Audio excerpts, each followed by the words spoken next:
Broadcast of this program is made possible in part by the South Carolina Farm Bureau, online at scfb.org.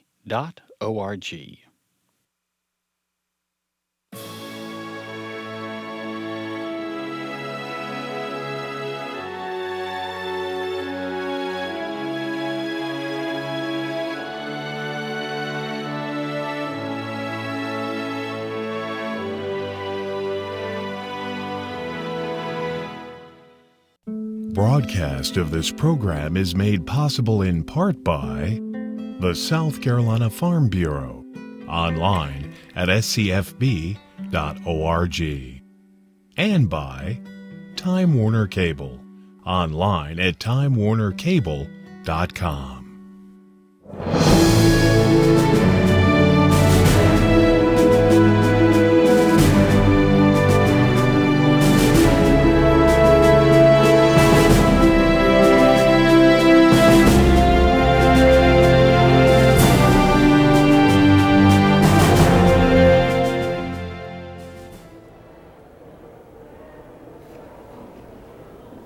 And welcome to This Week in the State House as this new session continues to move forward.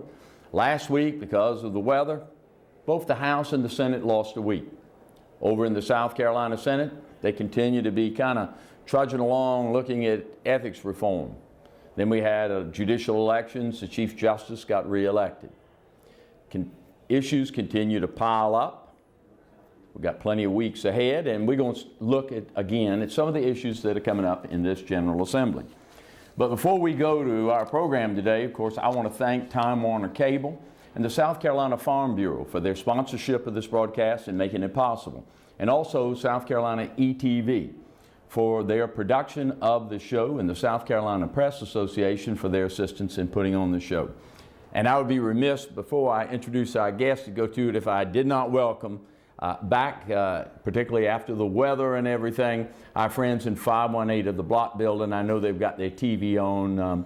We have some very loyal fans over there, and I think it was Representative Stavronakis says it's like taking notes with homework. We give him some of the answers, so I'm glad this show does something for them. We got a great show today. We're going to be talking about the road system. What's its condition? Gas taxes. Should we have gas tax increase in South Carolina? I've got two here who come with different perspectives and may have agreement on some things, see differently on others. Right next to me, Senator Ray Cleary, Georgetown. You represent a piece of Charleston and I think a piece of Horry too, don't you? Yes, sir. You have all of that. Then we've got Senator Kevin Bryant. Comes to us from Anderson. Anderson County. And yours is totally Senate District. It's all within Anderson County, yes, sir. All right, let's get down to it. And I'll just set the stage of this coming issue. Everybody's talking now about roads. The public out there ought to be able to see this state is gliding to gridlock. The interstates are clogging up. The road system's literally collapsing because it's not being maintained properly. Bridges need to be replaced. And we need additional 3 lanes up the interstate, 4 lanes on primary routes and everything. So gentlemen, the people are asking, is it going to happen? Is it not going to happen? What are the issues here? Senator Cleary, do you think we're maintaining our road system at a good rate? It's obvious that, in fact, a lot of the leadership in the House and the Senate, when they first got elected to where South Carolina roads were some of the best roads in the country. And we've gone from excellent to good, to fair, to poor. I don't know where we go next, deplorable? With 1,600 failing bridges and 50% plus or minus of our state primary and secondary roads poor. How far can we go where you just put, detours around whole parts of the state? But this really isn't about the roads because there's no one in the Assembly, there's no really one in the chambers that don't know we have bad roads. This is about funding. And Senator Bryant, I'm glad he's here today because Senator Bryant actually took a real major problem the state had in unemployment insurance.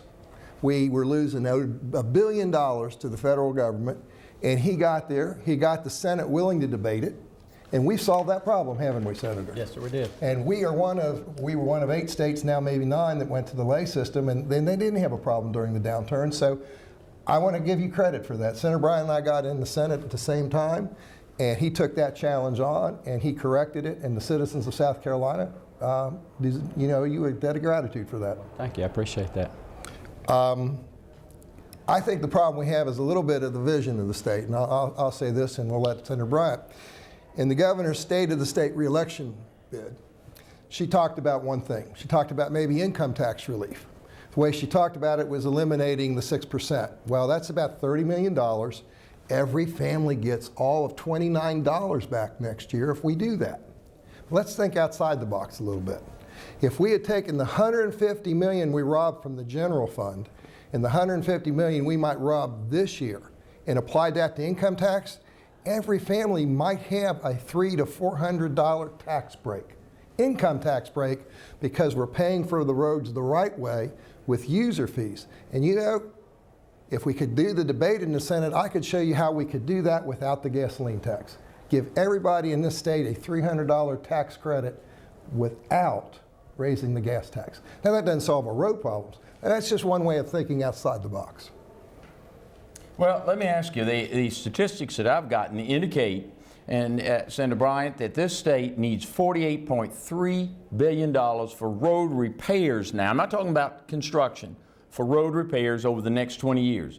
But it only has $19.3 billion to pay for these repairs, so that leaves what, about $29 billion or so that's got to be made up. Do you see that being made up, or what? Well, Governor, I think probably if you polled every member of the General Assembly, the House and the Senate, that we are billions and billions of dollars behind with our roads and bridges. Where we scatter is exactly how to pay for it. But also, we got to remember that we do spend a lot of money on roads. It just doesn't seem to get there. I know y'all probably, I would assume y'all would use Fitz News as your primary source of news, but he did point to another study, Reason.org, that has shown that South Carolina spends more per mile than any other state. That's one study. The state has one of the largest road systems of any other state per capita, because the way we do it in South Carolina is the state maintains more roads and the counties and the cities maintain a very little percentage of our roads. But this notion that we need to raise taxes to fix our roads is probably where we're going to disagree. I don't know if you've changed your mind on the gas tax, and maybe you will, and I hope you do.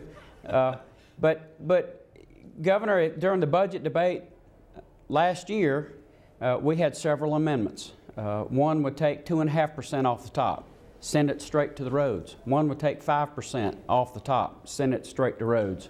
One would take 10% off the top and send it straight to roads. That would have been, I believe it was $630 million in 1 year that we go to roads, but the General Assembly decided against that route, decided to cut the growth of government, and decided to go into debt and put this burden on our children and grandchildren to the tune of $500 million for roads and another $120 million without even a term sheet. Who in the world would go take out a mortgage without knowing the terms?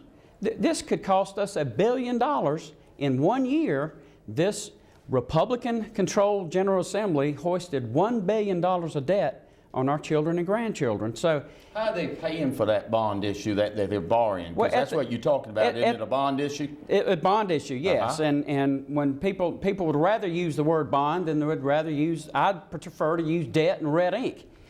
Spending more money. It's blunder. I've heard the term red ink from time to time, but it's just, it just blows my mind how the rhinocrat majority in this General Assembly would borrow $1 billion and hoist it on our children and grandchildren when the money is there. Well, tell me, how's that bond issue paid for? I don't know, Governor. What's the stream at the time we voted, we didn't know what kind of interest we were going to have to pay. We didn't know what kind of attorney fees and all kind of fees. Now, there is a dedicated $50 million, if I'm not mistaken. There is a dedicated number to pay back these bonds. So I would say it's a little different than Washington just spending money that doesn't exist. There is a plan to pay back this debt. I'll give you that. But have seen over and over and over all the frivolous and wasteful spending on things that go beyond the role of government, and the folks don't really know that. But the folks see potholes, and they see our bridges crumbling, and I think we're going to spend all this money and grow government behind their backs, and then we're going to go to them and say, hey, we all agree we need to fix our roads, so let's raise your gas tax. And I will agree with you, Senator Cleary, that a gas tax is a fair tax. The more you use the roads, the more gas you buy, and you're actually paying for the roads that you're spending. And I'll tell you, if the gas tax is maybe offset in an equal amount of cut in income taxes, that might be something I would consider. Two reasons is we're not raising taxes, and another reason is when you cut income taxes, obviously those are your job creators, and that's how you get folks off the unemployment rolls, is when you cut income taxes that small businesses pay, they can grow and they can thrive and they can give their employees raises and they can hire more people. So it's going to be a lively debate if we ever get there. But my view is I can't support a increase in any kind of tax if it increases the burden of South Carolinians as a whole. Senator? Well, Senator, since you quizzed me on that tax thing and you said it's going to be a lively debate, I'm not sure I've signed you on to at least debating it. Maybe today you'll tell people that you will at least debate it, because unless we set it for special order, we don't get to debate it. And if the citizens of South Carolina deserve anything in the Senate, they deserve a debate on it. They deserve us to talk about the issues, about the different things we can look at. You know, I agree with you, Senator, but you know, sometimes I learned in the Senate, because as a dentist, I don't know these things, but sometimes a word changes. If you have a word that says will or may, it changes the dynamics of that bill entirely. And you know what? If you don't like what we're talking about, you know, if you don't really have a way to fund roads, then let's call it a tax, because we're all against taxes. But according to the National Tax Institute, any monies that go to a specific purpose, to a specific cause, like roads, that's a fee. And here's why the public will understand the fee difference. Because if you charge a fee, whether it's eliminating an exemption or raising the gasoline user fee, by the way, that's the definition. Let's go by definitions. If you do those things, then the public can sit back and be assured that we can't use those funds for the Green Bean Museum. We can't take their income taxes and use it. We have to use those fees for roads. They can't be diverted anyplace else. And you know, I've heard this political speak. Well, first we got to fix DOT. Well, that's just a game, because they don't want to address the funding issue. You know what one of these amendments talks about if we ever get to the debate? It talks about following Article 114 of the law. So any new monies that come into DOT, if we pass this one amendment, it solves that problem. About having many two roads in the system, well, I think maybe Amendment 14 or 16 addresses that and puts not only some of these roads back into the local area, but actually gives every county between $500,000 and $1.5 million to help do that. But until we have that debate on the floor, Senator, we are not doing the job that the public has sent us for. And the public has sent us for to do that. And so let's be honest and use the rhetoric. If we're talking about monies that are generated to a specific purpose that can't be diverted, that's a fee. And do you agree with that? Well, because I'll get the definition in the Senate today. It's a fee. So let's be real and let's be honest. We're talking about fees. Now, you may not like fees. I don't have a problem with that. But it's a fee by definition. Well, here's what I think I'm hearing. When you take a dollar out of the taxpayer's pocket, if it's the right pocket, it's a tax, and if you take it out of the left pocket, it's a fee. I see it as a dollar coming out of the taxpayer's pocket. You can call it a fee, you can call it a tax, whatever, but I think when the taxpayer's forking over his money to government to be wasted, I don't think they say, well, I'm okay paying this because it's just a fee, and I don't want to pay that because it's a tax. It's money coming out of the pockets of taxpayers, and I just don't think it's very important on whatever you call it. And if you want to call it a fee, we'll call it a fee. And this is our disagreement. But I need to ask you one question. Because when the taxpayers realize that it's coming to a fee because it's a specific purpose, that we can't build a green museum with, that it's going to fix a problem, and we know that government is responsible for roads. We can't fix roads. Oh, that's a government responsibility. So let's have an honest debate in the floor of the Senate. And you know, out of the 17 amendments, I might need to get you to agree to 2 or 3 of them. You just might. But we have to have the debate. You just might. Does that mean you're going to set up for special order with me?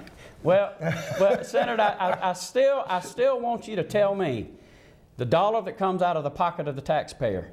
Is it a U.S. dollar for one thing, a tax, and is it a bright buck for a fee, or is it a Chinese yuan, or what's the difference when you're taking money out of the pocket of the taxpayer that they can't spend on anything else? They can't spend it on their car payment, or they can't buy the groceries and that sort of thing. Do you think when the taxpayer looks in his wallet and it's empty, he says, well, I'm glad it's empty because we called it a fee instead of a tax? You know, I do. I think the taxpayer is smarter than that. I think the average taxpayer that might drive 12,000 miles a year on 2 cents, he's going to spend maybe 80 cents a month. And that trucker that drives 100,000 miles a year, he's going to spend more because it's a user fee. And I think the taxpayers get it. I do. I think the taxpayers understand that if I want good roads, I got to pay for them. What they don't understand is that if they take it out of my income tax, then I'm paying a disproportional share. I'm paying a whole lot more than the person that's putting that 100,000 miles on the road. And what are we going to do when we start running on detergent oil and all these other alternative fuels? Because then who pays for the highways then, Senator? And that happens within 2 to 3 years. Then where does the money come from? Well, shouldn't we address the problem then now? I think we need to put and if you want to call them fees, you can call them fees. I got you halfway there now, don't I, Senator? No. Then we're just going to have, then I guess you're just going to have to propose raising taxes on alternative fuels. I guess you're going to have a hybrid tax, a hybrid car tax. You're going to have a hydrogen tax. You're going to have a natural gas tax. But we've heard this before. We heard that this new funding stream, that the lottery was going to fix education. We heard all that, and in year 2, education's running out of money. We heard that the cigarette tax was going to fix our Medicaid problem, and everybody would be healthy in South Carolina if we raised the cigarette tax. Well, guess what? It hadn't.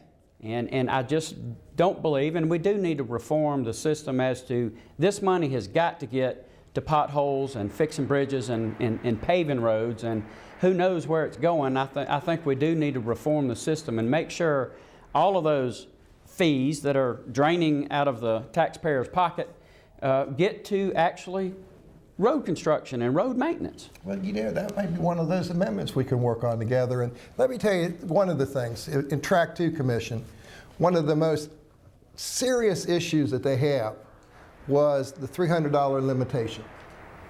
We specialized in industry many, many years ago, $300 when you buy a vehicle.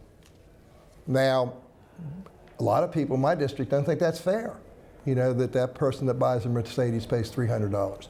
We're not talking about raising a tax or a fee, which you might see it that way. I talk about it as eliminating an exemption.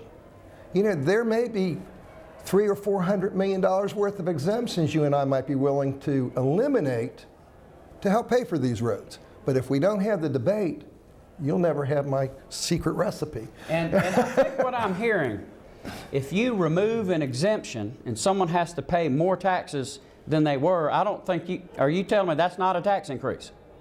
It is not a tax increase, it's an exemption. So at the end of the day, there's more money coming out of the pocket of the taxpayer when you remove the exemption. Yes, there's more money coming out of the person that buys the Mercedes than buys a pickup truck. So that fella, and you know what? That fella who's paying more now than he didn't get a tax increase. So you think the rich person should have more deductions than the poor person in this state? Is that what you're saying?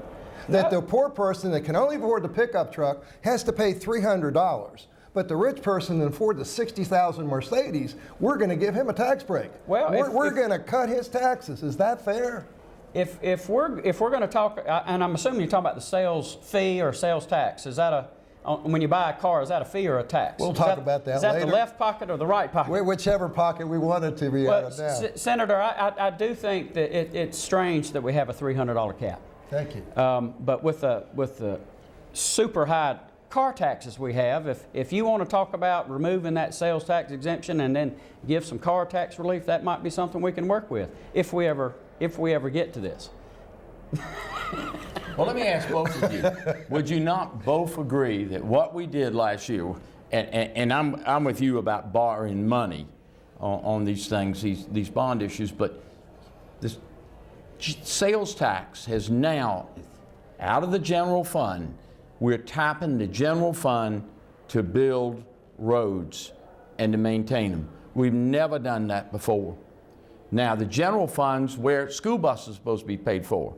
But we haven't had the money to pay for school buses. So we got an ancient fleet out there carrying children around this state. What I guess I'm asking the two of you is this. We know we need $29 billion. Where is it going to come from? Because it's getting worse out there. The roads are clogging up. And the finger pointing at some point is going to start. And what we did last year, would you both agree or disagree that it fixes the road problem? The $50 million, I believe it was, that we committed out of the general fund, which is pennies compared to some of the amendments we had. I mean, we could have had $630 million in 1 year on hand.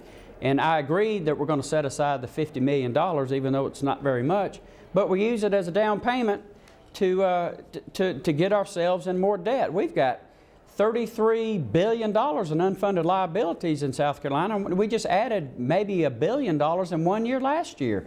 And this is the so-called Republican-controlled General Assembly. I call it the rhinocrat majority in the General Assembly, because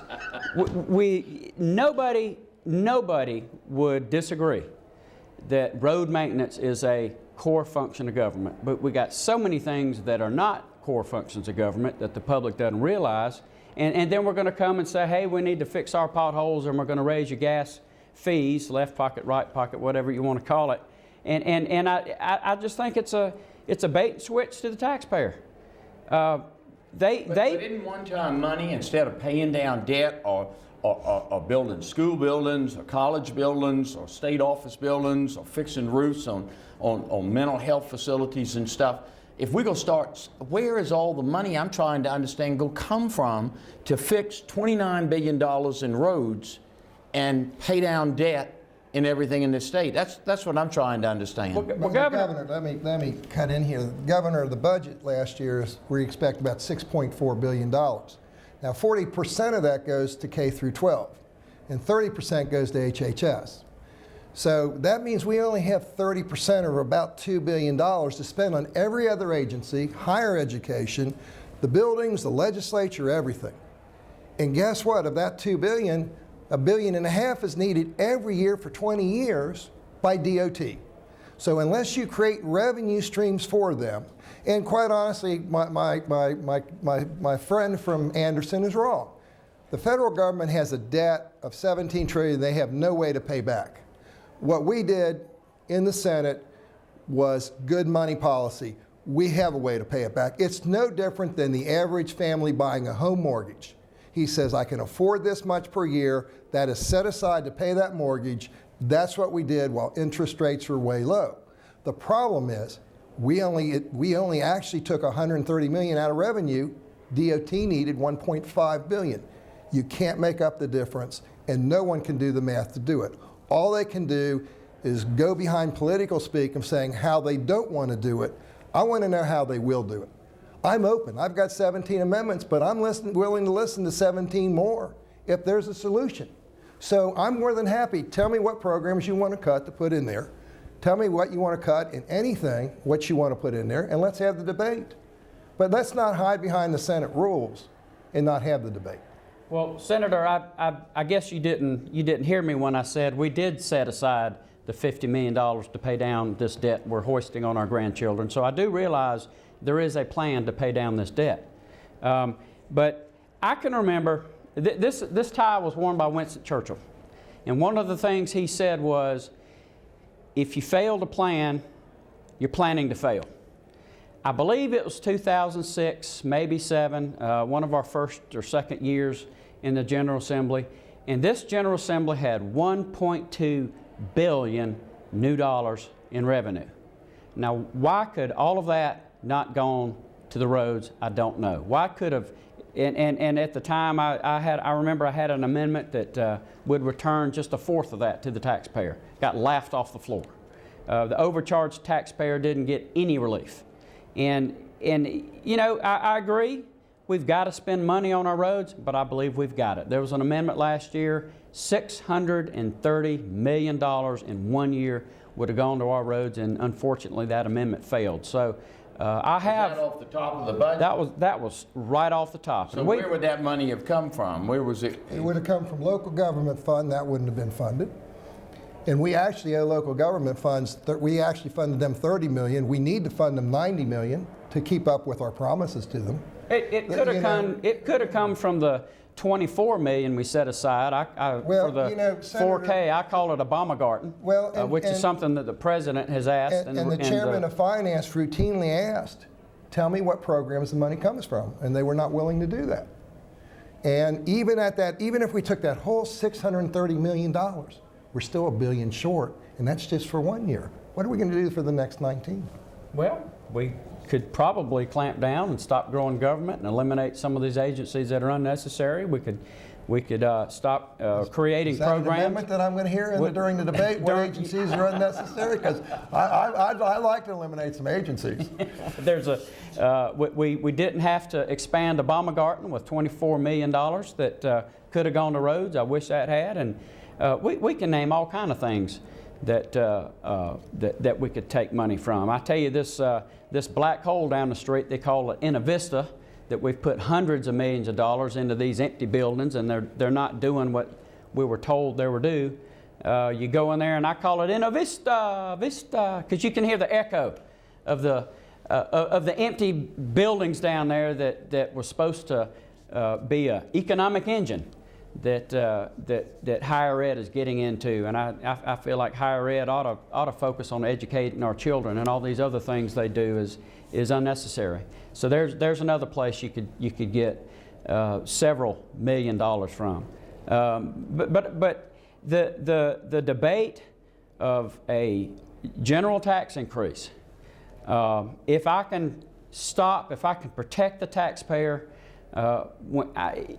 I don't want to have that debate, because I think it's going to end up in raising taxes, and I think you feel like that our citizens in South Carolina are not taxed enough, and I believe they are. Well, let me tell you, we got a shortage, unfortunately, right now of time. We got to wind it up. I want to thank both of you. I hope you enjoyed this. We'll be back with other issues here in the General Assembly. Broadcast of this program is made possible in part by the South Carolina Farm Bureau, online at scfb.org, and by Time Warner Cable, online at timewarnercable.com.